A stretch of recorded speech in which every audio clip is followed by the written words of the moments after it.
Exercise number 7.3, question number 3.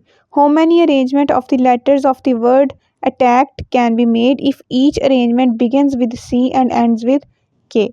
Solution है if we fix C at start and K at the end.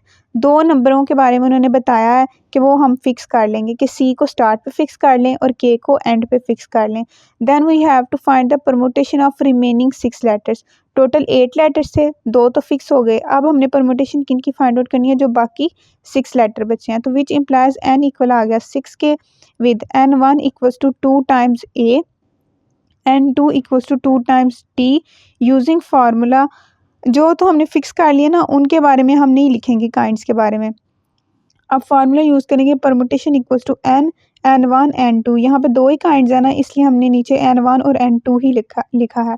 Equals to n का factorial divide में n1 का factorial n2 का factorial equals to n की जगह पे 6 का factorial divide में 2 का फैक्टोरियल इक्वल्स टू 180.